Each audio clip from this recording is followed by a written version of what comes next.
تو وہی non profit پر بھی آ سکتی ہے، جو نبی نہ ہو اور جو رسول نہ ہو، اللہ جس کو چاہے جائز کر لے۔ اب اس کی آڑ میں لوگ دیکھیے قرآن میں بھی ہے، ہم پر بھی اتری۔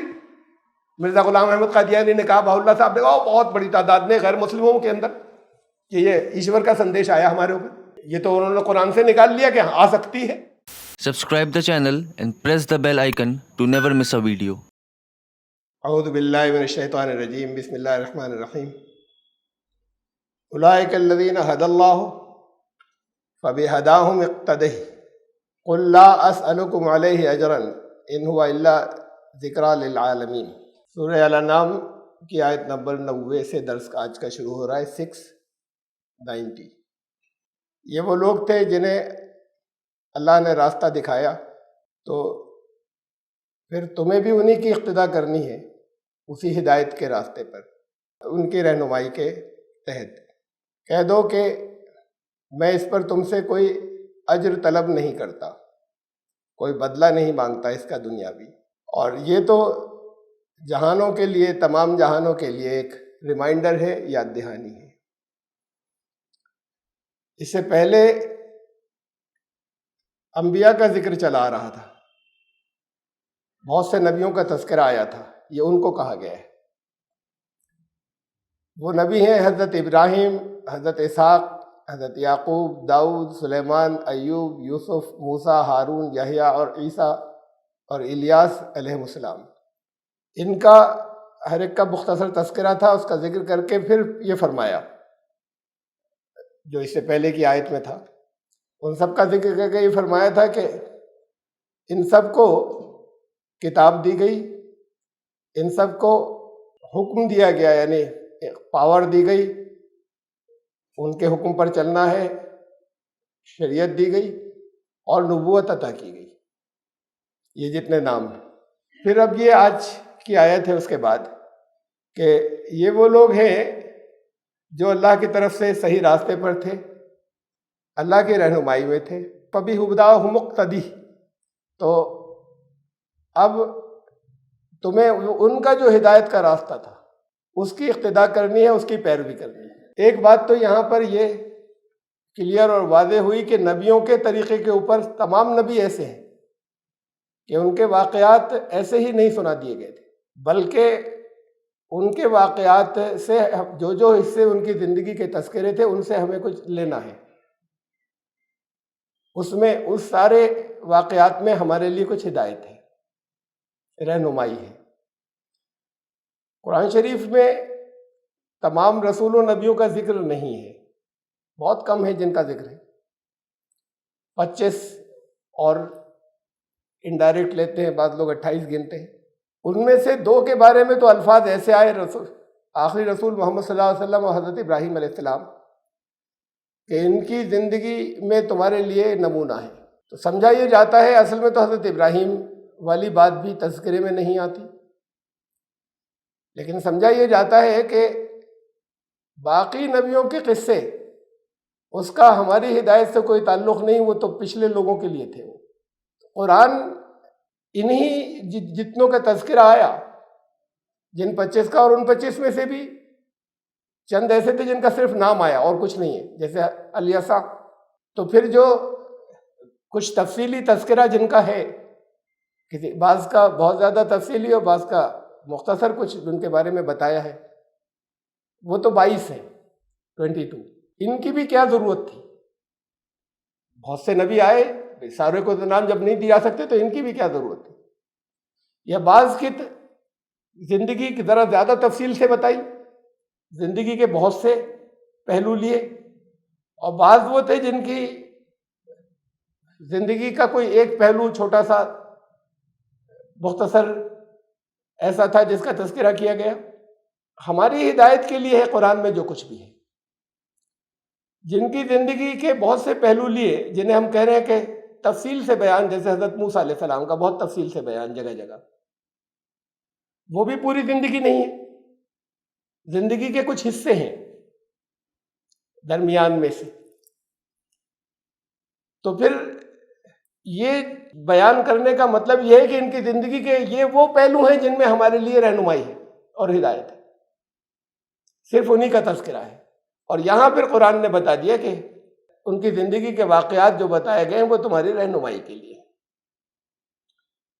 قرآن نے جو بتایا اس سے اور زیادہ تفصیلات تو ہمیں مل نہیں رہی، کوئی زیادہ معتبر، زیادہ قابل اعتماد اس سے زیادہ اور تو نہیں ملتی۔ تو پھر اتنا حصہ اس میں سے ہماری ہدایت کے جو پہلو ہیں یہ بھی وہ ہیں جو قابل تقلید ہیں۔ واقعات ایسے ہی نہیں سنا دیے گئے یا ان کے بارے میں کچھ کہا گیا تو وہ ایسے ہی نہیں کہہ دیا گیا کہ ان کا تعلق تو پہلے سے تھا، پچھلے لوگوں سے تھا۔ مثلا حضرت نوح علیہ السلام کی بیوی کے بارے میں کہا، حضرت نوح اور لوط، ان کی بیویوں کا تذکرہ کرنے کے بعد کہا کہ یہ کافرہ تھی، اور یہ تذکرہ کرنے کے بعد یہ بتا دیا کہ تھی انہوں نے اپنے شوہروں کے ساتھ خیانت کی تھی، یہ بھی کہا ہے سورہ ہود میں۔ اب حضرت نوح علیہ السلام کی بیوی ایک قرآن میں کہیں نہیں ہے آگے، لیکن بائبل میں ہے کہ پھر انہی کے ساتھ میں رہیں، کشتی میں بھی سوار ہوئی، یہ بھی واضح ہے قرآن سے کہ صرف ایک بیٹا جسے وہ اپنا سمجھتے اپنا بیٹا مانتے تھے، صرف وہ ڈوبا، جو کشتی میں سوار نہیں ہوا تھا، بیوی رہی ساتھ میں۔ اب ہم یہ کہیں یہ پچھلی شریعتوں کی بات تھی کہ اگر اس نے اسلام قبول نہیں کیا، پہلے سے بیوی تھی، پہلے سے نکاح تھا، اور اس نے دعوت قبول نہیں کی حضرت نوح علیہ السلام کی، تو نکاح ٹوٹ جانا چاہیے۔ ان کی زندگی میں نمونہ وہ پہلو بتایا کیوں ہمیں؟ یہ الگ سے کہا کہ اب اگر کسی سے نکاح کرو تو یہ دیکھ لینا کہ مشرکہ نہ ہو، مشرکہ سے نکاح جائز نہیں، لیکن اس سے ایک ہمیں ہماری ہدایت کے لیے ایک نمونہ مل رہا ہے کہ پہلے سے اگر ہسبینڈ وائف ہیں، ان میں سے ایک ایمان نہیں لایا کوئی، تو وہ رشتہ ختم نہیں ہو رہا ہے آٹومیٹکلی۔ میں نے ایک مثال دی آپ کو، اور اس سے بڑے مسائل ہمارے آج کی زندگی کے اندر آتے ہیں کہ ہمارے وہ لوگ جو ایمان میں داخل ہوتے ہیں، ان میں سے ان کی بیوی یا کسی عورت کے شوہر وہ ایمان نہیں لائے، تو کھٹ سے ہمارے یہاں فیصلہ ہو جاتا ہے کہ رشتہ ختم، مشرکہ سے نکاح جائز نہیں ہے، یا مشرک سے نکاح کب کیا؟ یہ تو رشتہ پہلے سے تھا، اب اگر کریں تو جائز نہیں۔ یہ 3 طرح کی سچویشنز بتائی ہیں قرآن نے نکاح کے سلسلے میں، یہ 2 کا میں نے یہاں پہ ذکر کیا۔ ایک تو بہت عام ہے کہ مشرک مرد سے کوئی عورت نکاح نہ کرے مومن، اور کوئی مومن مرد مشرک عورت سے نکاح نہ کرے، لیکن یہ بھی واضح کر دیا اس مثال کے ساتھ میں کہ اگر پہلے سے رشتے ازدواج میں ہو اور ان میں سے ایک اسلام میں داخل ہو گیا، ایک نے اپنا دین بدل دیا، تو رشتہ نہیں ٹوٹ جائے گا، باقی رہ سکتا ہے۔ اس کو جب ہم پریکٹیکل میں دیکھتے ہیں، عملی زندگی میں، تو بڑے مسائل پیدا ہوتے ہیں جو یہ فیصلہ ہوتا ہے کہ چھوڑ دو۔ ان میں آپس میں نا اتفاقی نہیں ہے، محبت کا رشتہ ہے، زندگی بھر ساتھ گزاری ہے۔ اب اسلام میں آنے کا مطلب یہ کہ یہ باقی تمام قربانیوں سے بڑی قربانی بچے ہیں، ان کی زندگی کا کیا ہوگا؟ بعض جگہ چھوٹے بچے ہیں، تو ان کی زندگی کا کیا ہوگا اسے رشتے کو توڑ دینے سے؟ اخلاق کردار کے اچھے ہوں تو اور یہ فیصلہ ہو کہ اب اسے چھوڑ دو، بڑی زبردست آزمائش ہوتی ہے۔ بعض لوگ نہیں چھوڑ پاتے، اکثریت چھوڑتی ہے۔ وہ لوگ اندازہ ہی نہیں کر سکتے جو اپنی ازدواجی زندگی گزار رہے ہیں کہ ان کی زندگی میں کتنی اتھل پتھل ہو گئی اسلام میں آنے کے بعد۔ اگر اور آزمائشیں نہ ہو تب بھی، دوسری نہ آئیں، ان کا ساتھ دیا جائے، اور بھی آتی۔ یہ ایک پریکٹیکل پرابلم تھی جو سامنے آتی۔ میں نے پہلے بھی سنایا کہ ایک واقعہ، راجہ صاحب دیوبند، انہوں نے اسلام قبول کیا، ان کے ایک لڑکا اور ایک لڑکی، 2 اولادیں تھیں، دونوں پی ایچ ڈی کر رہے تھے شاید۔ ان دونوں نے بھی قبول کر لیا، ان کی بھی سمجھ میں آ گیا۔ وائف نے نہیں کیا، نے کہا میں اپنے دم پر رہوں گی۔ وہ بھی پرنس فیملی سے تھی، تو اپنی ایک انفرادیت، انڈیویجویلٹی ہوتی کہ انہوں نے کر لیا، میں کر لوں، ایسے کیسے؟ اس کو کوئی اعتراض نہیں تھا۔ انہوں نے مجھے کہلایا کہ آپ سے ملنا چاہتا ہوں۔ بعد میں بتایا انہوں نے کہ آپ کی کتابیں پڑھی تھی میں نے، اس سے مجھے بہت، اصل میں تو انہوں نے کہا کہ ہمارے والد سے اسلام کے لیے سافٹ کارنر تھا، لیکن پھر اور چیزیں واضح ہوئیں. میں گیا ان کے ہاں جب اگلی مرتبہ جب مجھے ان دنوں میں جاتا رہتا تھا وہاں دیوبند گیا تو اس کے لیے بھی وقت نکالا, وہاں گیا تھا. ان کے بہت بڑی ایک دیوار پہ شری کرشن کی تصویر بنی ہوئی تھی. رمضان ابھی گزرے تھے کچھ دن پہلے, معلوم ہوا کہ وہ اپنے ہاں جماعت کا اہتمام کرواتے تھے تراویح کی, اپنے گھر پر کراتے تھے اور لوگ بھی آتے تھے اس کے اندر. لیکن ان کی باقی کمپنی جو تھی وہ عام لوگوں سے الگ ہٹ کر تھی. ان کے جو پرانے ہندو دوست تھے ان کے ساتھ روز ٹہلنے جاتے تھے, آتے تھے. پھر ان کے ہاں وی ایچ پی کے لوگوں نے دھرنا ورنا دیا. پھر وہاں کے جو اے ڈی ایم تھے اس نے جو رپورٹ دی اور ان کو پھر کہلایا گیا کہ انہیں ہٹا لو, یہ کوئی ایسے لوگ نہیں ہیں کہ دھمکی سے معروف ہو جائیں گے ایسے پریشر ڈالنے سے, اس سے بدامنی پھیلے گی. تو بہرحال ہٹ گئے وہ. میں نے ان سے کہا کہ نہیں, آپ یہاں پہ کسی عالم کے پاس مت جائیے گا کچھ پوچھنے اپنے رشتے کے بارے میں, اس لیے کہ وہ تو علماء کا گڑھ ہے. تو انہوں نے کہا میں گیا بھی نہیں, مجھے جو کچھ پوچھنا تھا آپ ہی سے پوچھنا تھا. 7 سال بعد ان کی اہلیہ نے اسلام قبول کیا, اپنی چوائس سے کیا, ظاہر کوئی پریشر نہیں تھا. ہوتا تو وہ پہلے ہی رشتہ ٹوٹ گیا ہوتا یا وہ آ گئی ہوتی مجبوراً جبراً اسلام کے اندر. 7 سال بعد انہوں نے وہ اسلام انہوں نے قبول کیا, سمجھ کر کیا. زندگی کو دیکھتے رہے, ان کی محبت کا تعلق برتاؤ آپس میں رہا. یہ ہم پریکٹیکل دیکھتے ہیں, عملی مثالیں دیکھتے ہیں, اور تب یہ محسوس ہوتا ہے کہ یہ جو فیصلے ہو رہے ہیں اس سے الگ ہونا چاہیے. یہ نیچرل نہیں ہے, یہ فطری بات نہیں ہے کہ یہ کہہ دیا جائے. نیا رشتہ ہو رہا ہے, ہاں مشرک یا مشرکہ سے مت کرنا. پھر اور ایک بڑے دائی جو انہوں نے اپنے یہاں پر یہ فیصلہ کیا کہ بس وہ ازدواجی رشتہ نہیں رکھیں, جسمانی تعلق نہیں رکھیں, لیکن چھوڑیں نہیں, ساتھ میں رہیں. یہ بھی بہت بڑی آزمائش ہے, اور یہ عملاً بہت پریکٹیکلی تقریباً ناممکنات میں سے, اس لیے کہ وہ یہ محسوس کر رہے تھے. جو فیلڈ میں آتا ہے نا, دائی فیلڈ میں آتا ہے, وہ اس کے ڈائریکٹ ان سے رابطے ہوتے, ان کے مسائل کو دیکھتا ہے. یہ میز کرسی پہ بیٹھ کر فیصلہ کرنے والا نہیں ہوتا.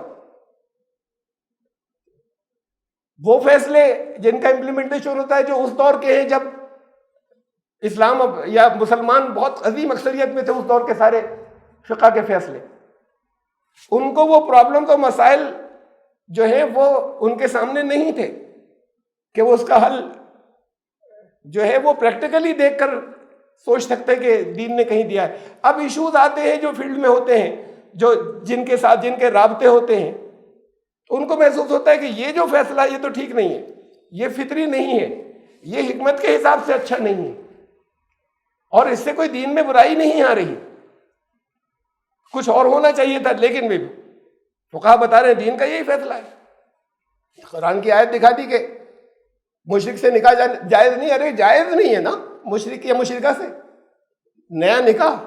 یہ کب کہا؟ پہلے سے اگر آ رہا ہو ٹوٹ جائے گا رشتہ. ان کے بارے میں کہا وہ تیسری سچویشن کہ جو خود سے چھوڑ کر آ جائیں, ان کا رشتہ ٹوٹ گیا. اپنی خوشی سے چھوڑ کر تمہارے پاس آ جائیں تو ان کا وہ رشتہ ٹوٹ گیا. یہ نہیں کہا کہ رشتہ تو ایک کے اسلام قبول کرتے ہی ٹوٹ گیا, یہ نہیں کہا. تو یہ حضرت نوح کی زندگی کے بارے میں جو کچھ بتایا قرآن نے, مختصر سی بات بتائی.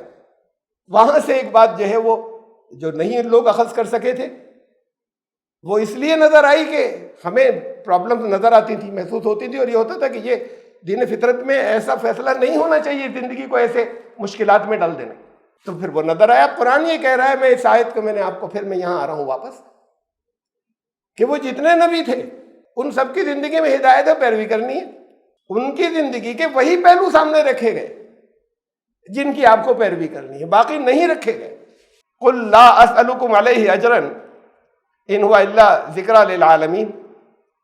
اور رسول اللہ صلی اللہ علیہ وسلم سے کہا گیا, آپ سب سے بھی کہا گیا کہ تم یہ کہہ دو کہ مجھے کوئی دنیا کا مفاد نہیں چاہیے, کوئی مزدوری نہیں چاہیے اس کی, اس کا بدلہ تم سے کچھ نہیں لینا ہے. یہ تو ایک ریمائنڈر ہے, ایک یاد دہانی ہے جو جہانوں کو بنانے والے کی طرف سے آئیے ہم تمہیں ریمائنڈر دینے آئے. ریمائنڈر کا کیا مطلب ہوا؟ تھی تمہارے پاس یہ ہدایت پہلے سے چلی آ رہی تھی, اب یاد دہانی ہے, اسے ہم ریمائنڈ کرا رہے ہیں. بھولے ہوئے تم نسلوں سے بھول گئے ہو, پچھلی نسلوں سے. تو کوئی نئی چیز نہیں لا رہے, بلکہ وہی ہے جو تمہارے پاس, تمہارے آباء و اجداد کے پاس آیا تھا. یہ اس کا ریمائنڈر ہے, اس کی یاد دہانی کرانے کے لیے آئے ہیں.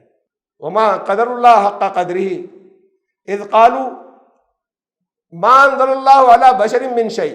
اب یہ پھر بنی اسرائیل کا حوالہ ہے اس کے اندر. بنی اسرائیل کے لوگ یا یہودی وہ کہتے ہیں ہم شرک نہیں کرتے. وہ بالکل ہمارے یہاں جو مشہور ہے, یعنی قرآن کی بنیاد پر, قرآن کی آیت کی بنیاد پر کہ حضرت عزیر کو خدا کا بیٹا کہتے ہیں. ارے نہیں کہتے یہ یہودی, تو پھر قرآن نے کیوں کہا؟ یہ حضرت عزیر کے اوپر جو منسوب کر دیتے, عزرا وہ اور تھے, عزرا کوئی اور تھے, اور یہ حضرت عزیر علیہ السلام الگ تھے کوئی. اور خدا کا بیٹا کون لوگ مانتے تھے یہ ایک الگ تفصیل ہے. تو بہرحال یہ یہودی جو ہے یہ تو بہت اسٹرکٹ ہے اس بات پر کہ تصویر نہ ہو, صرف ایک ہے. اس کا وہ کہتے ہیں اس حد تک کہ اس کا نام بھی نہیں لے سکتے تم. یہ نام لینا بھی وہ اتنا ماورا ہے, انسانوں کی زندگی سے اتنا الگ ہے کہ اس کا نام لینا بھی منع ہے. نام لکھتے ہیں یہوا, ہم جہوا, کہیں اس کا پروننسیشن جہوا کیا جاتا ہے, YWH, بس ایسے لکھتے ہیں, بیچ میں کوئی واول نہیں آیا, اسے ایسے پڑھ بھی نہیں سکتے. اس کا ترجمہ ہے کہ وہ جو ہے بس ہے. یہ اس کے لیے اللہ الفاظ استعمال کرتے ہیں. نام لکھنا وہاں ڈاٹ ڈاٹ کر دیتے ہیں کہیں اگر آتا ہے تو, کہ اس نے یہ کیا ڈاٹ کر دیے.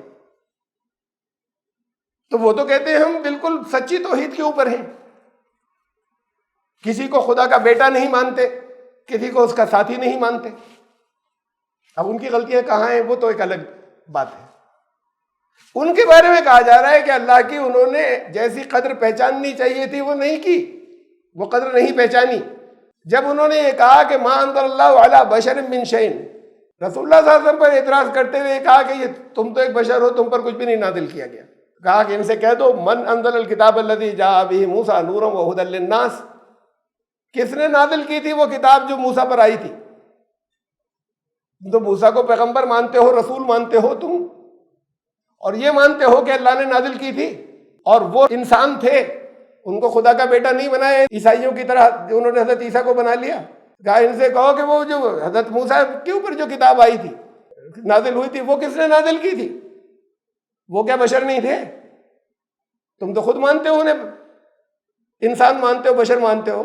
وہ ہدایت اور نور لے کر آئے تھے, وہ اس کتاب میں ہدایت اور نور تھا, لیکن اس کتاب کے ساتھ تم نے کیا یہ کہ اس کا رابطہ عوام سے کاٹ دیا. تجعلونہ قراطیس تبدونہ وتخفون کثیرا, اسے الگ الگ ٹکڑے ٹکڑے کر کے رکھا, ورق ورق کر کے. ایسا نہیں ہے کہ گھر گھر وہ پوری توریت جو ہے وہ پہنچا دی, اور اس میں سے زیادہ حصہ چھپایا تم نے, کچھ حصہ ظاہر کیا اور کچھ حصہ دیا, اور باقی کے پھر وہ احکامات لا دے ان کے اوپر تالموز کے نام سے, کہ اس سے ہم نے اخذ کیے جو چیزیں, یہ ہے دین اور یہ ہے اصل جو اللہ کی طرف سے آیا. جس میں قرآن نے کہا تھا اپنے ہاتھوں سے لکھتے ہیں, اسے کہتے ہیں اللہ کی طرف سے آیا. وَعُلِّمْتُمْ مَا لَمْ تَعْلَمُوا أَنْتُمْ وَلَا آبَاؤُكُمْ, ان سے کہو کہ تمہیں ان چیزوں کا علم دیا تھا اللہ نے, تمہارے باپ دادا کو جس کا علم نہیں ملا تھا. اب بتاؤ انہیں قُلِ اللَّهُ, کہ اللہ ہی نے نازل کی تھی وہ کتاب بھی, اور ایک بشر پر نازل کی تھی. ان پر یہ اعتراض کرتے ہو ثُمَّ ذَرْهُمْ فِي خَوْضِهِمْ يَلْعَبُونَ, بات تمہاری پوری ہو گئی. عجیب الفاظ استعمال کیے ہیں, لعب. یہ جو طرح طرح کی نکتہ چینیاں اور نکتے نکال رہے ہیں, یہ کھیل ہے, انہیں اس کھیل میں پڑا رہنے دو. جیسے بہت فضول سا اب تو چسکے لگ گئے ہیں اور ایک لت بن گئی ہے وہ موبائل میں طرح طرح کے, وہ دن رات وہ نوجوان بچے, بعض بڑے بھی اپنے لگے ہوئے اس کے اندر دن رات لگے ہوئے. کہا کہ اس میں پڑا رہنے دو, انہیں چھوڑو. یہ ان کا کھیل ہے, چیزوں کو بگاڑنا, نقطے طرح طرح کے نکال کر اعتراض کرنا. تم اپنی دلیل کہہ دو. جب یہ اعتراض کریں گے اس دلیل کا ان کے پاس کوئی توڑ نہیں, پھر انہیں کھیلنے دو, پڑا رہنے دو اس کے اندر. اس لیے کہ جب وہ جانتے ہیں اس بات کو اور جاننے کے بعد جو اعتراض کیا تو وہ ماننے والے نہیں ہیں. یہ کلیئر جواب دینے کے بعد چھوڑو انہیں.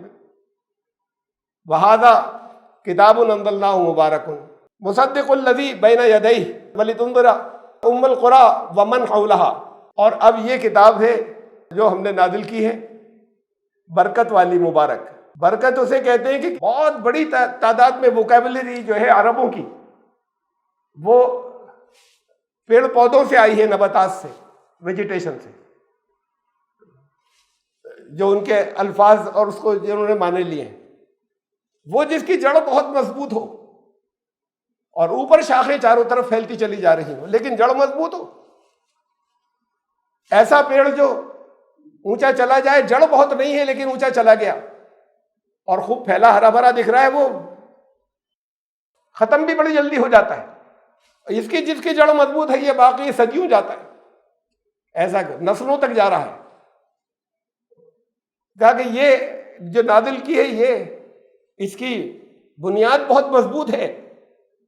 یہ اوپر کی شاخیں ہیں جو بہت سی نبوت کی نکلی، الگ الگ آئے، ان کے الگ الگ رنگ تھے. مصدق الذی بین یدیہ، جو اس سے پہلے آئی ان کو ویریفائی کرتی ہے، تصدیق کرتی ہے. وَلِتُنذِرَ أُمَّ الْقُرَىٰ وَمَنْ حَوْلَهَا. اور یہ کتاب اس لیے آئی ہے کہ تم بستیوں کے مرکز کے لوگوں کو ان کے برے انجام کی تنبیہ کر دو، وارننگ دے دو. غلط روش کا جو برا انجام ہوگا اس سے ڈراؤ، اس کی وارننگ کا. اس لیے آئی ہے مرکز، سینٹر. ومن حولها، اور اس کے اطراف بھی، یعنی بات سینٹر یا مرکز سے شروع ہو، ہیڈ کوارٹر سے شروع ہو. یہ جگہ جگہ قرآن نے اس کی طرف اشارہ کیا اور انبیاء مرکز پر ہی بھیجے جاتے تھے بستیوں کے. ولیج یا گاؤں میں نہیں بھیجے جاتے تھے نبی اور رسول، اس لیے کہ گاؤں کے لوگوں کو ضرورت پڑتی ہے کہ شہر کی طرف آئیں، شہر کے لوگوں کو نہیں ضرورت پڑتی کہ وہاں جائیں. یہ کلچرل سینٹر ہوتا ہے. بگاڑ یہاں جنم لیتے ہیں، سارے خرابیاں یہاں ہوتی ہیں. یہاں اصلاح ہو جائے تو وہاں پہنچ جاتی ہے. تو اس لیے نبی رسولوں کو بھیجا جاتا تھا، وہ ہیڈ کوارٹرز پر بھیجا جاتا تھا بستیوں میں، اور پھر وہاں سے شاخیں پھیلیں چاروں طرف. ومن حولہا، وہاں سینٹر بنانے کے بعد وہاں سے پھر اور دوسری چاروں طرف اطراف میں پیغام جائے تاکہ تم ایسا کرو. والذین یؤمنون بالآخرۃ یؤمنون بہ. اور بڑی اہم بات بتائی ہے، اس پر ایمان صرف وہ لوگ لائیں گے، تمہیں تو بتانا ہے، پہنچانا ہے. یہ تو طریقہ کار ایک بتایا کہ سینٹر اسے مت بنانا جو بستیوں کے مرکز سے دور ہے کوئی جگہ، یہاں بنانا، یہاں سے پھر وہاں جائے اطراف میں، سبربز کے اندر، آس پاس کے قصبوں دیہاتوں میں. اور پھر بہت اہم بتائی، لیکن مانیں گے صرف وہ جو آخرت میں ایمان لے آئیں گے. یہ بہت اہم بات بتائی. اور وہی لوگ جو آخرت میں ایمان لائیں گے وہ اس پر ایمان لائیں گے. یہ بڑی اہم بات ہے. توحید کو تو بڑی آسانی سے مان لیتے ہیں، کم سے کم زبانی مان لیتے ہیں، اقرار کر لیتے ہیں. تو پھر سوال جگہ جگہ یہ اٹھتا رہا ہے یا اٹھتا چلا جاتا ہے، جب یہ مان لیا تھا پھر بدلتے کیوں نہیں؟ تو جب تک آخرت آخری طور بالکل یہ مان لینا، زبان سے سر ہلانا نہیں، بلکہ یقین ہو جائے کہ ہے تو ایسے ہی. پہلی بات تو یہ کہ یہاں کی زندگی کا بدلہ ملے گا، زندگی ختم نہیں ہو گئی. اعمال کا بدلہ یہاں بھی بہت سے اعمال کا آتا رہتا ہے، اور پھر زندگی ختم نہیں ہو گئی، آگے جا رہی ہے. یہ مادی زندگی ختم ہوئی ہے، میٹیریل لائف، وہ بدلہ آگے آنا ہے، اور یہاں پر دوبارہ ریکٹیفائی کرنے کا، اس کا کریکشن کرنے کا، اسے درست کرنے کا موقع نہیں ملے گا. یہ لائف کا گراف اسٹریٹ لائن ہے، ٹائم واپس نہیں آتا. یہ سائیکل نہیں ہے، چکر نہیں ہے کہ پھر واپس آ جائے گا، یہیں واپس آ جاؤ گے.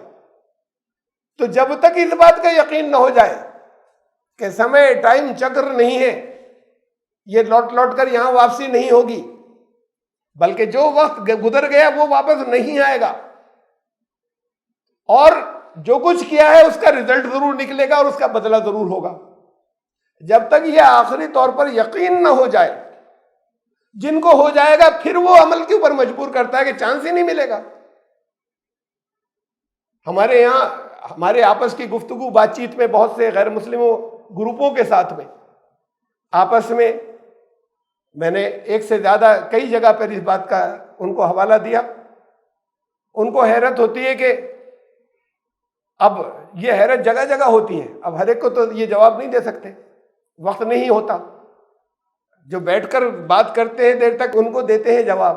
وہی ان کو حیرت اس بات پہ ہوتی ہے کہ آپ کے والنٹیئر اپنا وقت بھی دیتے ہیں سب جگہ پورے ہندوستان میں, اپنے پیسے بھی لگاتے ہیں. سب سے پہلے تو سوال یہ تھا اتنا پیسہ کہاں سے آ رہا ہے, جگہ جگہ پروگرام ہو رہے ہیں. تو ہم ان سے کہتے ہیں کہ ساتھ میں شامل ہوئیے, آپ کی سمجھ میں نہیں آئے گا. آئیے ہماری ایکٹیویٹیز میں شامل ہوئیے, پھر کوئی پروگرام ہوگا آپ خود دیکھیں گے کہاں سے آ رہا ہے. وہ اس وقت سب چیزیں ٹرانسپیرنٹ ہیں, آپ کو نظر آ جائیں گی کہ کیسے کر لیا. وہ سب آپ کے سامنے ہوں گی. ساتھ میں آئیے, دور سے دیکھنے کے بجائے, اور شامل ہو تو آپ کی سمجھ میں آ جائے گا. پھر تو اس پہ یہ یقین نہیں آتا کہ سب اپنے پیسے لگا رہے ہیں خود, اور سب اپنا وقت بھی دے رہے ہیں, اور ان کو یہاں پر بدلے میں کچھ نہیں جا رہا, نہ سینٹر سے کہیں سے جا رہا ہے, نہ کوئی باہر سے اس کے لیے کوئی ایڈ آ رہی ہے. یہ کیوں کریں گے؟ بڑی آرگنائز تنظیم ہے, جو مطلب دنیا کی سب سے بڑی تنظیم کہلاتی ہے یہ RSS. پہلے کے لوگ کبھی ہوتے ہوں گے جب وہ بڑی چھوٹی سی تھی, لیکن اس وقت بھی پوزیشن یہ ہے کہ ان کی جو برانچز اور شاخیں ہیں اس تنظیموں کے, وہ لوگ کام پر نہیں نکلتے. کوئی ضرورتیں ہو اس کے لیے وہاں نکلتے ہیں جہاں کچھ فائدہ ہو, چاہے کچھ مانیٹری گین ہو, پیسوں کا نہ ہو تو پوزیشن کا, کہ اس کی وجہ سے ایک پاور ہے کہ یہ پولیس کے تھانے والے کو اس کو ڈانٹ دیا, اس کا یہ کرا دیا, ادھر فلاں کو دبایا. یا تو کچھ پاور مل رہی ہو یا کہیں کچھ مانیٹری گین ہو, ورنہ نہیں آتے. یہاں تو آپ کے سامنے یہاں پر اس شہر کے اندر ہمارے جو تعلقات ہیں اس میں جو پروگرامز یہاں مختلف اچھے بڑے بڑے کراتے ہی رہتے ہیں, لیکن کراتے ہیں اور روتے رہتے ہیں کہ کوئی آتا ہی نہیں. سارے دن لگا رہتا ہوں, لوگ آتے ہی نہیں, نکلتے ہی نہیں, اور یوتھ نہیں آ رہے. اور جہاں جہاں یوتھ آ رہے ہیں وہ صرف وہ غنڈہ گردی کے لیے آ رہے ہیں جہاں آ رہے ہیں. تو ان کی یہ سمجھ میں نہیں آتا کہ یہ نسوارتھ بغیر کسی مقصد کے یہ کیوں کر رہے ہیں, کہ وقت اتنا دیتے ہیں اپنا اور پیسے بھی لگاتے ہیں, اپنے جان و مال دونوں خرچ کرتے ہیں. یہ کیوں سمجھ میں نہیں آتا؟ دیکھ لیں کہ ہاں کر تو یہی رہے, تو کیوں کر رہے ہیں, یہ کیسے کر رہے ہیں, آپ نے کیسے موٹیویٹ کر دیا انہیں؟ کہ میں نے تو خالی وہ باتیں پہنچائی ہیں. موٹیویشن ہمارے یہاں ہے, پریرنا. وقت واپس نہیں آئے گا اور اس کا بدلہ ملے گا تمہیں, اور ہمیشہ کا ملے گا. یہ آپ کے یہاں نہیں ہے کہ اس وقت تو عیش کر لو, آگے دیکھا جائے گا, آئیں گے تو یہیں لوٹ کر, تب اچھے کرم کر لیں گے. اگر کوئی سزا ملے گی تو بار بار چانس ملتا رہے گا, یا چانس نہیں ملے گا. اور پھر جو اچھا بدلہ ہے وہ بھی ہمیشہ کے لیے, تو یہ تو اس کے ذرے کے برابر بھی نہیں ہے. کسی ڈھیر کے مقابلے میں کوئی ذرہ ہو, دنیا بھر کی دولت کے مقابلے میں کوئی ذرہ ہو, اتنا بھی کمپیریزن نہیں ہے جتنا اجر ملنے جائے. انہیں یہ یقین ہے, اس لیے کرتے ہیں. یہ پریرنا آپ نہیں دے سکتے. یہ صرف وہی فلسفی, ہم اگر اسے فلسفی یا درشن کہیں, یہ صرف وہی درشن جو ہے پریرت کر سکتا ہے جس میں یہ سب لوگوں کو سمجھ میں آ جائے کہ واپسی نہیں ہوگی, اور جو اچھا کریں گے اس کا بدلہ ہم بے پناہ ہے, اور جو غلطی کی اس کا سزا ایسی ہے کہ وہ سزا ملتی چلی جائے گی. اب دوبارہ کریکشن کے لیے یہاں پہ جنم نہیں ہوگا.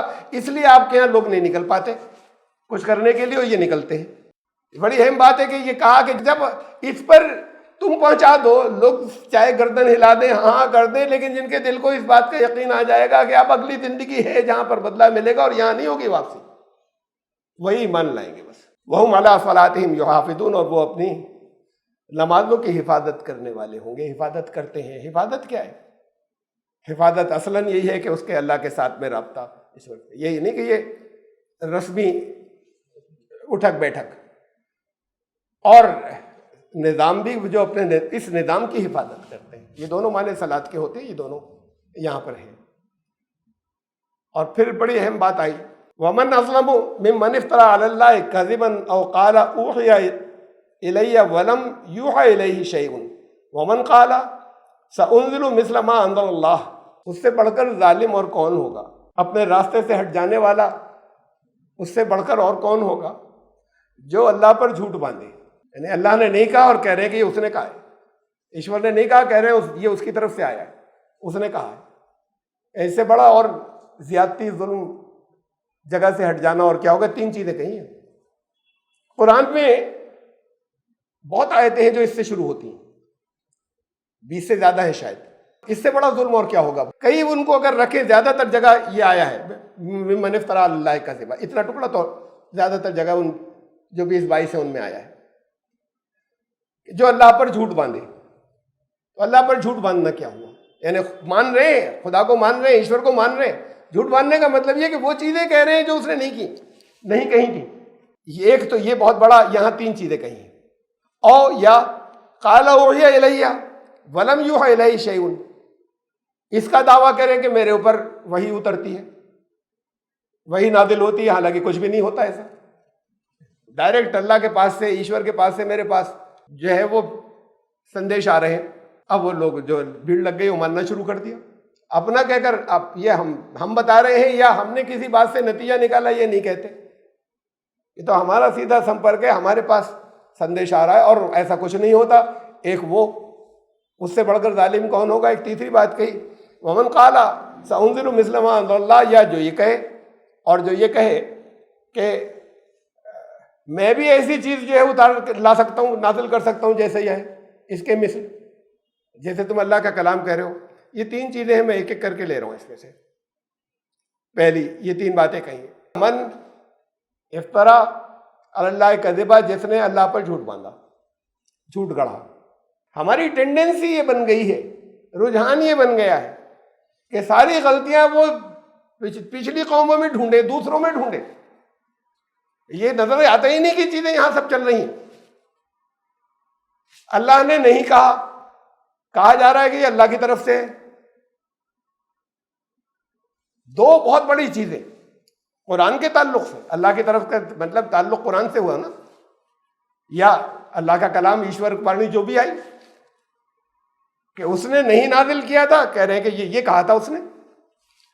اس کی 2 مثالیں بہت بڑی۔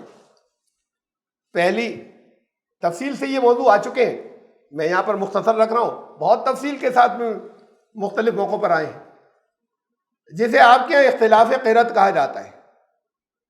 یہ لہجوں کا اختلاف نہیں ہے کہ ایک اس ٹون میں، اس لہجے کے اندر قرآن پڑھا، یا اس میں پڑھا، یا اس میں پڑھا، 7 طرح سے پڑھ رہے ہیں۔ 7 کیا، بہت طریقے سے سبا قرأت کہلاتی ہیں، یہ نہیں ہے۔ یہ اختلاف قرأت کا مطلب جو عوام نہیں جانتے، اور اس موضوع کو آنے نہیں دیا عوام میں، اس پر کوئی بہت کم لکھا، وہ صرف جو لکھا گیا ہے وہ صرف اسکالرس کے لیے، عوام کے آسانی سے سمجھ میں بھی نہیں آتا، اور عوام کے سامنے نہ تقریروں میں آتا ہے، نہ اور کتابوں میں کہیں آتا ہے۔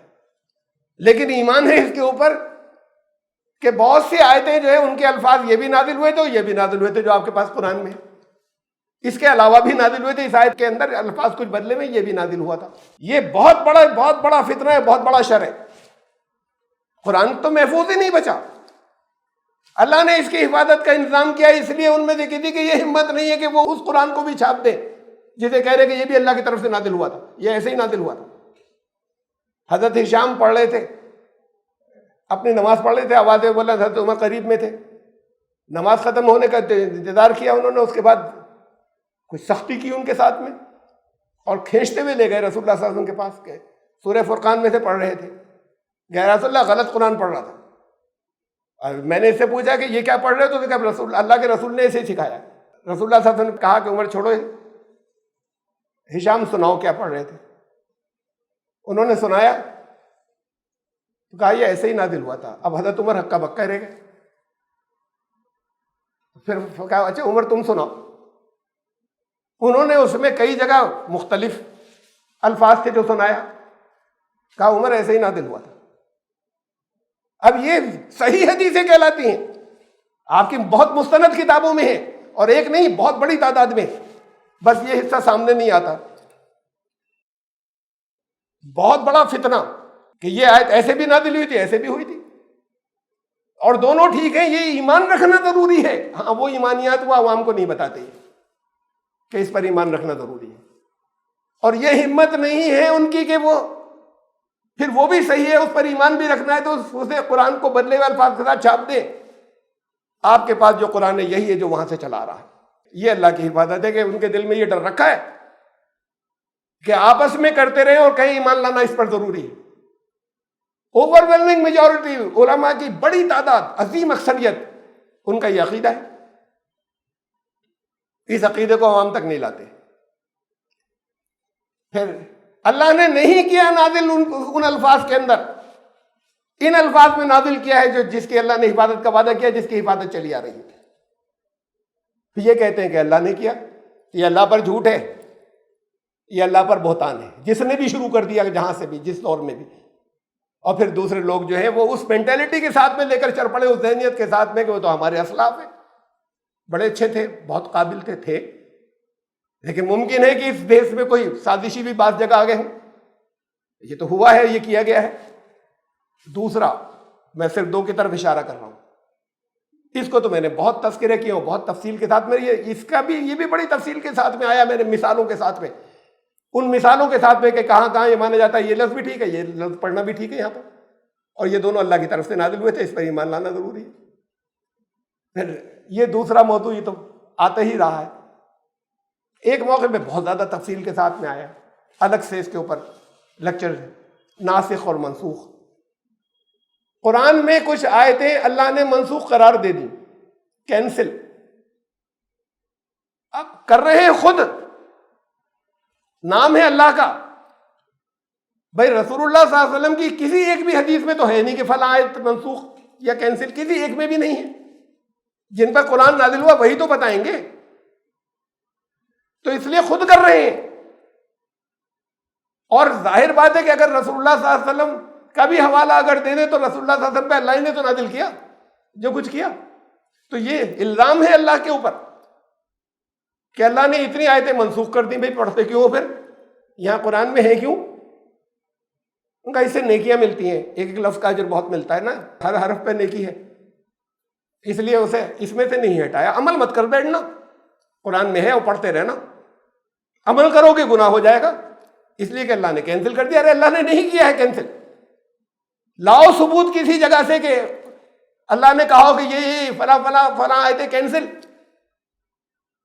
لاؤ کسی جگہ یہ ثبوت کہ رسول اللہ صلی اللہ علیہ وسلم نے کہا فلاں فلاں آیتیں کینسل۔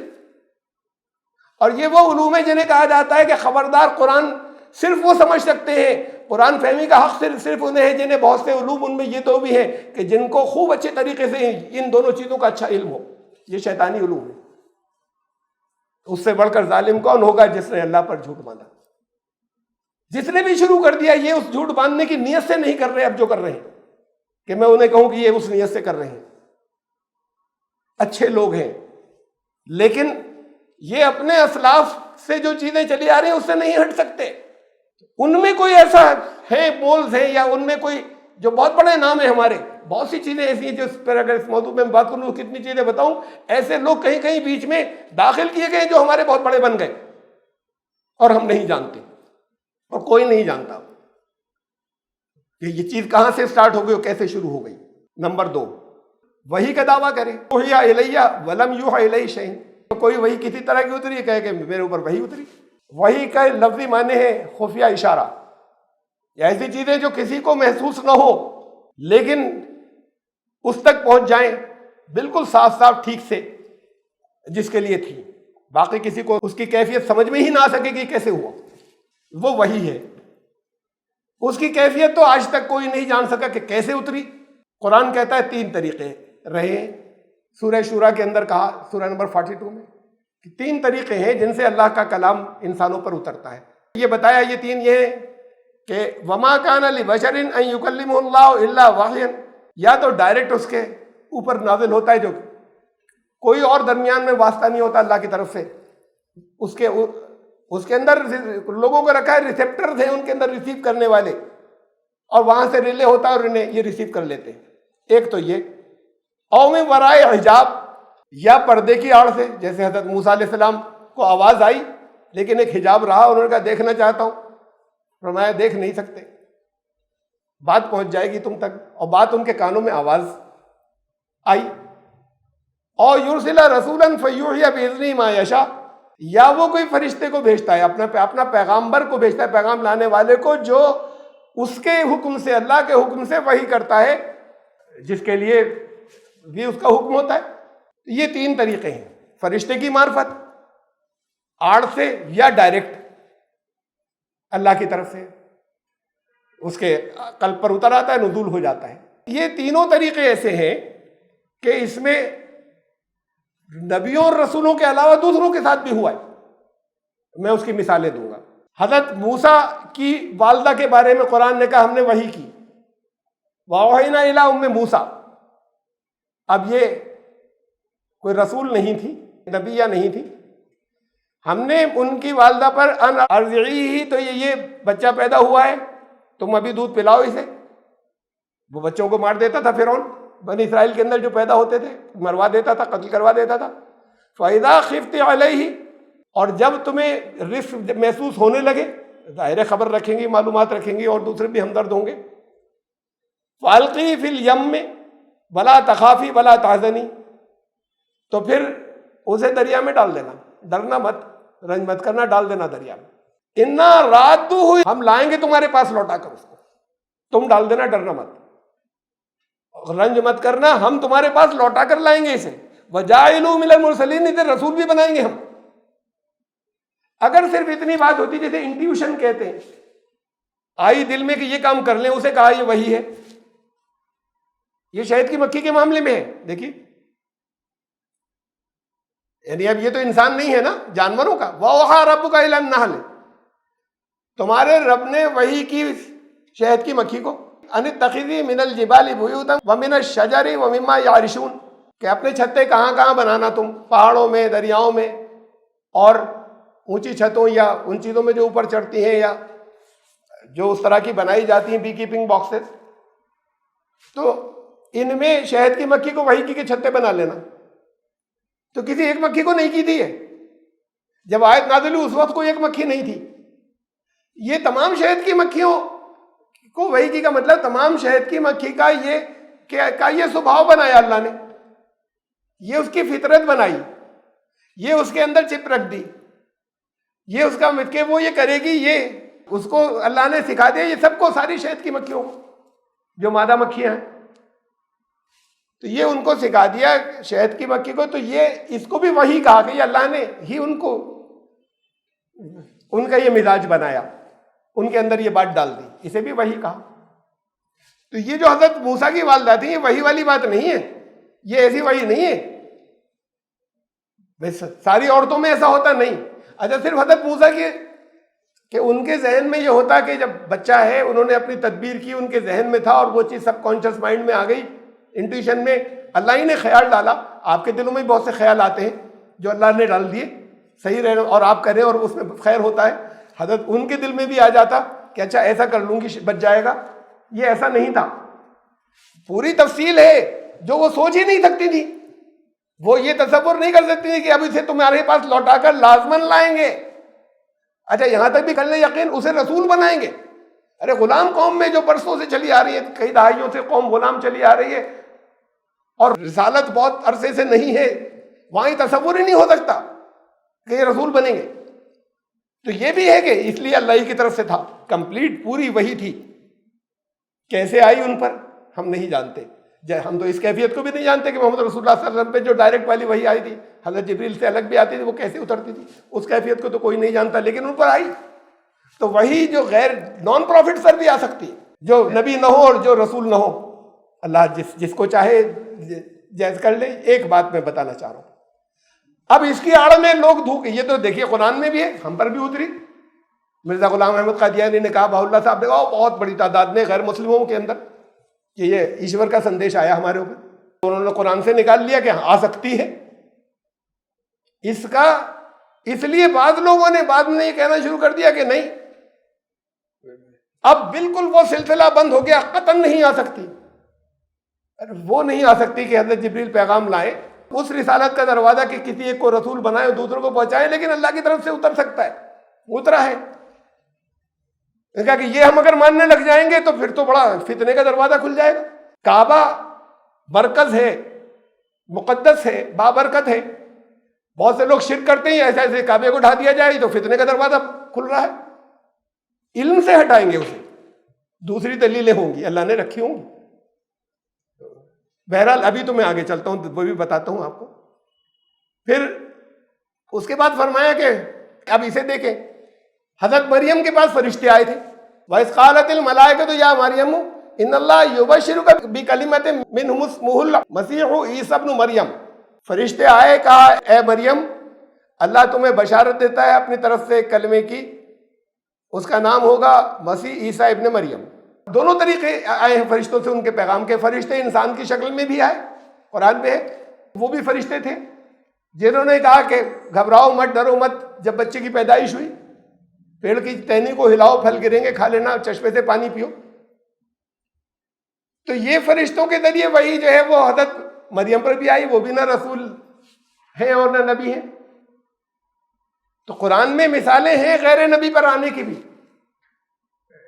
وہی اب اس فتنے کا کیا علاج ہے؟ پھر اس کی وجہ سے صحیح بات کو ہم منع نہیں کر سکتے کہ لوگ کہے صاحب ہمارے اوپر اب اس کو نام بدل دیا، صرف ہمارے اوپر تو الہام ہوتا ہے اور نہیں ہوتا.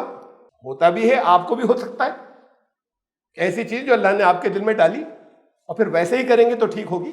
اب وہ بعض کا دعویٰ ہوتا ہے کہ ہمارا تو ڈائریکٹ اللہ سے رابطہ ہے، ہم اس سے لے رہے ہیں. وہ تو خیر جھوٹے ہیں، چاہے جتنے بڑے بڑے نام ہو. ایسے ہیں ہمارے یہاں لوگ، بڑی ان کی عزت ہے کہ اللہ سے جب چاہتے ہیں لے لیتے.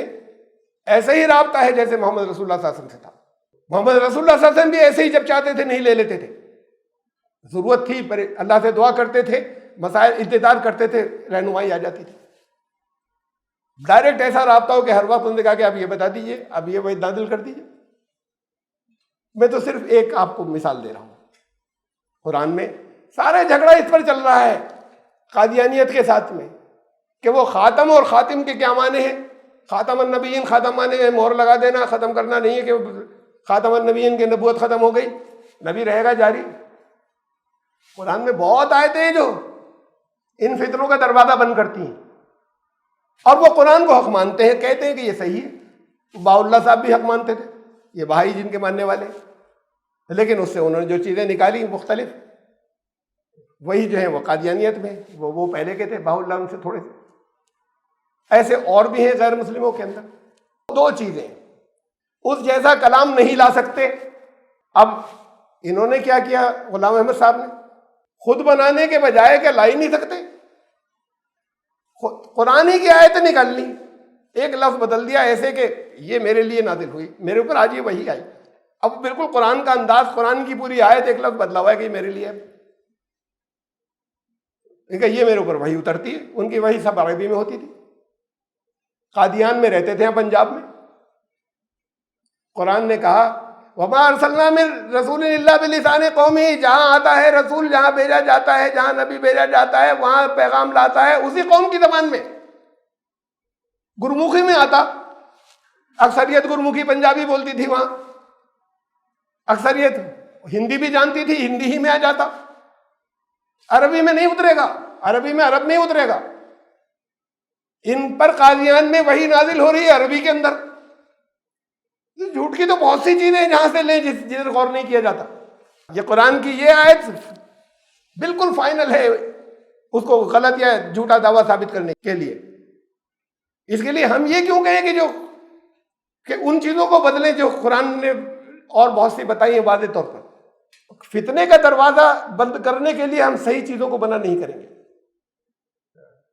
علم ہوگا، چیزیں دیکھیے، واضح دلیلیں دوسری جگہ پر ہوں گی اور علم کے ذریعے ہم جہالت کو دور کریں گے، تاریکی کو. تو اب یہ دوسری کیٹیگری تھی کہ کوئی اس کا دعویٰ کرے کہ مجھ پر وحی نازل ہوتی ہے، حالانکہ نہیں ہوتی. نام بدل دیے، یہ الہام بھی وہی ہے، وہی، اور اس میں کوئی فرق نہیں ہوتا کہ نہیں جو غیر نبی پر آئے اس کا نام ہم نے الہام رکھ لیا ہے. تو نام آپ بدل لیجئے، کہیں اللہ نے تو یہ اپنے کلام میں یہ لفظ آپ کے لیے اتارا نہیں ہے. کشف کہہ لیجئے، یہ کشف، الہام، یہ سب دعوے وہی کے ہی ہیں. اللہ کی طرف سے ڈائریکٹ آ گیا. اچھا اگر آ گئی کسی کے ذہن میں چیز تو وہ بس اسی کے لیے حجت ہوتی ہے، اس کے لیے نہیں ہوتی کہ ہم اگر اس کو پورا یقین ہے کہ اللہ کی رہنمائی تو کرو مت. وہ باقی دنیا کے انسانوں کو ڈیلیور کرنے پہنچانے کے لیے نہیں ہوتی. وہ رسول ہوا کرتے تھے جنہیں اس رسالت کا اب دروازہ بند ہو گیا, اس نبوت کا دروازہ بند ہو گیا جب اللہ کی طرف سے رسول اس لیے بھیجا جاتا تھا کہ وہ اعلان کر دے کہ میں رسول ہوں اور سب کو پیغام دنیا کو پہنچائے. ذاتی رہنمائی کے لیے ہو سکتا ہے آپ میں سے بھی کسی کو ہو سکتا ہے کسی موقع پر وہ کسی خاص معاملے میں خواب کی شکل میں یا غیر مسلموں کو بھی اس طرح کی کوئی بات کہیے ایسا مت کرنا ہے, مت کرنا, فلاں واقعہ ہو جائے گا, ہو جاتا سچ مچ ہو جاتا ہے ویسا. تو یہ کشف اور الہام اگر کسی جگہ پہ کسی کو کسی وجہ سے کہیں ہو جاتا ہے تو وہ اس کی اپنی ذات کے لیے ہوتا ہے. ہمارے یہاں باقاعدہ اس کے اوپر کتابیں ہیں, بہت بڑے بڑے نام ہیں جن لوگوں کی کہ ان کو یہ ہوتا تھا اور وہ پھر اس کی تعلیم دے رہے ہیں کہ سب لوگ اسے مانیں اور اسے سمجھیں. تو یہ اسی وحی کا دعویٰ ہے, نام الہام رکھ دیا گیا یا کشف رکھ دیا گیا. یہ دوسری تھی. اور اس سے بڑھ کر ظالم کون ہوگا کہ جو وحی نہیں اترتی وحی کا دعویٰ کرے. وہ سارے لوگ بھی جو دنیا والوں کو کہہ رہے ہیں کہ اللہ کی طرف سے آیا اب اسے تم مانو, وہ چاہے جتنے بڑے نام ہو وہ بھی ظالم تھے. بڑی وہاں پر عزتیں ان کی ہوتی ہیں, بڑا حضرت کہہ کے نام لیے جاتے ہیں. میں یہاں پر نام نہیں لے رہا ان میں سے کسی کی. اور پھر تیسری تھرڈ ہو سکتا ہے ان کے نام کے ساتھ چیزیں جوڑ دی گئی اور سچ مچ ہے تو پھر وہ بھی ظالم. قال سأنزل مثل ما انزل اللہ, میں بھی جیسا اللہ نے نازل کیا کر سکتا ہوں. یہ تو خدائی کا دعویٰ ہو گیا. لیکن اس کا ایک مفہوم اور بھی ہو سکتا ہے, میں بھی ایسی کتاب لا سکتا ہوں, ایسا کلام لا سکتا ہوں. تو خدائی کے دعوے کو تو میں چھوڑ رہا ہوں. اگر فرعون نے کہا انا ربکم الاعلی, میں ہوں سب سے بڑا رب, فرعون خود جانتا تھا میں مر جاؤں گا, اس کی اپنی زندگی اس کے اختیار میں نہیں ہے, اس کے ماں باپ مر گئے, وہ اپنے بارے میں بھی جانتا تھا اور یہ بھی جانتا تھا کہ باقی سب بھی جانتے ہیں کہ میں ایک دن مر جاؤں گا, یہ بھی جانتا تھا. تو ایسا مطلق دعویٰ تو اصل میں کسی نے نہیں کیا, بس تمہارے اوپر میرا کنٹرول ہے, جیسے چاہوں مار دوں, جیسے چاہوں چھوڑ دوں, یہ اس طرح کی بات تھی. اور میں ہی سب کو دھن دیتا ہوں, روزی دیتا ہوں. تو یہ تو خدائی کا دعویٰ ہے. لیکن اس کا جیسے میں نے کہا ایک مفہوم یہ ہو سکتا ہے کہ اس کے مثل جو اللہ نے نازل کیا میں بھی کر سکتا ہوں, کہ مطلب میں بھی ایسا کلام لا سکتا ہوں. ایک مطلب یہ نکالا جا سکتا ہے. یہ کیا بہت سے لوگوں نے, یہ کہا کہ یہ آیا ہے, یہ کسی نے آج تک نہیں کہا. کہ اس لیے قرآن کا جو چیلنج ہے کہ 10 آیتیں لے آؤ, ایک سورت لے آؤ ایسی جس میں کم از کم 10 آیتیں ہوں, اس جیسی لے آؤ. تو اس چیلنج کا سامنا نہیں کیا آج تک کسی نے اپنا, چاہے کہتے ہو کہ یہ نازل ہوا, کمپیئر کر لیجیے. 2 چیزیں ہوتی ہیں آخری ثبوت کہ دعویٰ سچا ہے یا جھوٹا نبوت اور رسالت کا. ایک بچپن سے لے کے یہاں تک کی زندگی, جس وقت وہ کہہ رہے ہیں ہمارے اوپر آنا شروع ہوا اس سے پہلے کی زندگی, بچپن کی زندگی اکثر کی غائب, کوئی حوالہ کہیں نہیں مل رہا, تذکرہ ہی نہیں. اور بعض نے وہی گھڑی جا سکتی ہے نا, انہی کے فالوورز کے تھرو لائی جا رہی ہے, انہوں نے لکھا, اگلی نسلیں ساری اس کو لے رہی ہیں, پڑھ رہی ہیں, تو بڑی آئیڈیل لکھی بھی جا سکتی ہے کہ بچپن سے ایسے تھے, یہ تھا اور ایسا تھا اور ایسا تھا, گڑھی بھی جا سکتی ہے. تو پھر ثبوت کیا بچے گا؟ کلام خود ثبوت ہوتا ہے, سوتا پرمان. تم اس جیسی کسی نے آج تک وہ چیلنج قبول ہی نہیں کیا چند لوگوں کے علاوہ, چاہے ہنستے ہو کہ یہ کیا بات کہہ دی, لیکن کر کے دکھاؤ. مجھ سے کہا ایک اچھے انٹلیکچوئل نے, بہت صحیح نے, کر سکتے ہیں نا. میں نے کہا تم کر دو بھائی, آپ کرو نا ذرا سے, تھوڑے آپ کو لگ رہا ہے زیادہ محنت نہیں ہوگی تو تھوڑا سا وقت لگے گا, کر لو. اور تھوڑا زیادہ لگے تو پھر ہمیشہ کے لیے سب کو یہ تو یقین دلا دو گے نا کہ بات ختم ہو جائے گی کہ یہ غلط تھا. یہ تو تھوڑا زیادہ لگے تو زیادہ وقت لگا کر لو, اس کے لیے تمہیں فائنینس کرنے والے بھی مل جائیں گے. پھر میں نے کئی پہلو بھی بتایا کہ یہ ساری چیزیں کیا خصوصیات ہیں اللہ کے کلام میں. کسی ٹاپک پہ کچھ آ رہا ہے, مقصد ہدایت ہو, نمبر 1 بات, مقصد اس کا ہدایت ہو. پھر اس کے اندر سے اسی میں سے بہت سے اور پہلو نکلتے ہوں, انہی الفاظ میں سے. کہیں کوئی زمین و آسمان اور کائنات اور سائنس کی بات ہے, کہیں کوئی تمہارے اپنے وجود کے اندر کی تبدیلیوں کی بات ہے, کہیں سائیکالوجی کی بات ہے, کہیں اکانومی, کہیں فلاسفی, اور سب پرفیکٹ ہے ہر بات, اور انہی آیات میں تھے. تو ایسی تم کرو ذرا سا ایفرٹ, کچھ کوشش کر لو, بنا لو, جس لینگویج میں سمجھو کر لو. بات یہ کہ لایا کوئی نہیں, کچھ لوگوں نے جنہوں نے کوشش کی, اس کو غیر مسلم ہی محققین نے مذاق اڑایا کہ یہ کیا کیا تھا. کچھ عربوں میں تھے, عرب میں مثلاً وہ ایک کو بیٹا میں تفصیل ان کی زیادہ نہیں رکھ رہا، ایک موقع پہ میں نے رکھی تھی پہلے، اس آیت کی جہاں تشریح کر رہا تھا، جہاں قرآن کے اندر یہ سورہ بقرہ کی آیت نمبر 21 جس میں کہا گیا ہے کہ نہیں لا سکتے تم اس جیسی کوئی صورت ایک نہیں لا سکتے، الفاتو بھی صورت میں مثلی ان کانوا صادقین، سچے اپنے دعوے میں تو لاؤ. تو یہ چیلنج تو اسٹینڈنگ چیلنج ہے آج بھی. یہ مت کہو کہ ارے یہ کیا ہے، اس زمانے میں ایسی مذاق کی بات، ایسی فضول بات کہتی تھی، کر دو، آؤ بیٹھ کے کمپیئر کر لیں، مقابلہ کر لیتے ہیں، پھر ہم بتائیں گے کہ قرآن کی اتنی بڑی صورت کے اندر یہاں اس میں کیا تھا، اور تم جو بتا رہے ہو کہ لٹریری بیوٹی بھی ہو اس کے اندر، یہ بھی ہو، اور پھر ہدایت کا سامان ہو، بنیادی مقصد یہ ہو، لیکن اس کے اندر اور بہت سے یہ باریکیاں اور خوبیاں بھی ہو ساتھ میں ساری، تم نہیں کر سکتے. یہ اسٹینڈنگ چیلنج ہے کسی نے. اب ایک اس پرانے دور میں قرآن کی سورت القاریہ تو والقاریہ وما ادراک ما القاریہ، وہ تباہی، وہ خوفناک حالات، تم سمجھے بھی کیا ہے یہ، وہ خوفناک حالات، وہ تباہی، وہ کیا ہے یہ، سمجھے نہیں سمجھے کیا کہہ رہے، سمجھے بھی نہیں ہوگے ابھی. پھر آگے سے کچھ بتایا. اب ایک نے لکھا، جو کوشش کر رہے تھے، لکھتے تھے، پھاڑتا تھا، وہ پھاڑے ہوئے ٹکڑے جوڑے گئے اور پھر پاگل ہو گیا. اس کو فنڈنگ کر کے کہا تھا اب نکلنا مت جب تک کچھ لے نہ ہو، اور ہم تمہیں فائننس کر رہے ہیں. جب بہت دنوں تک نہیں نکلا تو پھر دیکھا گیا تو پاگل ہو گیا، چاروں طرف کاغذ پھٹے ہوئے تھے، لکھتا تھا، پھاڑتا تھا. کوئی ایکسپرٹ ہی ہوگا اس زمانے کا جسے پھر ڈپیوٹ کیا گیا تھا. ایک واقعہ تاریخ میں یہ بھی ملتا ہے. الفیل والفیل ایک پھٹے ہوئے میں ملا، ہاتھی اور ہاتھی، وما ادراک ما الفیل، تم کیا سمجھے ہاتھی کیا ہوتا ہے. اب ہاتھی عرب میں نہیں ہوتا، عرب میں نہیں ہوتا، تب اس نے اس پہ لکھا القاریہ والقاریہ وما ادراک ما القاریہ. کیوں دیکھا، یہ بالکل وہی اسٹائل ہے. ارے ہدایت کدھر ہے، مقصد دکھاؤ. اب پھر اس نے آگے ہے ہاتھی کی چھوٹی تو پونچھ چھوٹی ہوتی ہے، سونڈ لمبی ہوتی ہے، وہ آگے یہ سب ہے. پھر اس نے خود ہی پھاڑ دیا کہ یہ کیا ہے.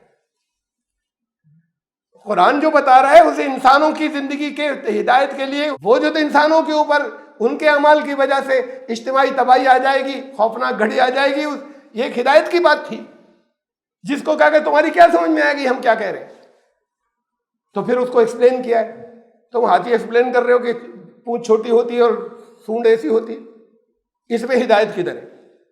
چلو ٹھیک ہے، ہاتھی تم نے ڈسکرائب کر دیا، بتا دیا، تو نہیں لا سکے. میں کہتا ہوں اب لے آئیں، اس لیے کہ قرآن نے کہا، اس لیے میں کہہ رہا ہوں. اور پھر بیٹھ جائے ایکسپرٹ پینل بات کرنے کے لیے. یہ تین باتیں کہیں، ان سے بڑھ کر ظالم اور کون ہوگا. ابھی چل رہی ہے آیت وَلَوْ تَرَىٰ إِذِ الظَّالِمُونَ فِي غَمَرَاتِ الْمَوْتِ. تم اگر دیکھ سکتے تو تمہیں پتہ چلتا کہ کیا حشر ہوگا ایسا ظلم کرنے والوں کا، جب وہ موت کی سختیوں میں ہوں گے. وَالْمَلَائِكَةُ بَاسِطُو أَيْدِيهِمْ اخرجوا انفسکم، اور ملائکہ اپنا ہاتھ بڑھائیں گے. یہ تمثیلی زبان ہے، کوئی ہاتھ ایسے ہونا یا کہنا کہ لاؤ اپنی جان سپرد کرو، وہ کہنے والے ہوں گے. ایک تمثیلی زبان ہے لٹریلی. جب وہ قبض کریں گے اس وقت جب موت کی سختی کا عالم ہوگا، تم کاش اس وقت دیکھ سکتے انہیں. تب ان کو اس وقت یہ چیز ان سے کہی جائے گی، اور پھر حساب کے دن کہی جائے گی الیوم تجزون عذاب الہون، آج تمہیں ذلت کا عذاب بدلے میں ملے گا جو کچھ تم کرتے تھے. بما کنتم تقولون علی اللہ غیر الحق، حق نہیں تھا اور اللہ کے اوپر تھوپتے تھے. یہ جو تمہارے اقوال تھے اور جو تم کہا کرتے تھے یہاں بڑے حضرت تھے، یہ اس کا بدلہ آج.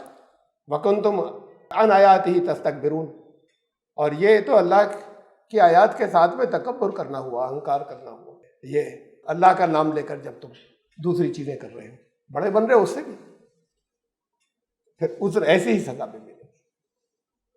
تو ہم آیت نمبر 93 تک پہنچے، سورہ الانعام سورہ نمبر 6 کے، اور انشاءاللہ زندگی رہی تو آیت نمبر 94 94 سے آئندہ مرتبہ. سبحان اللہ.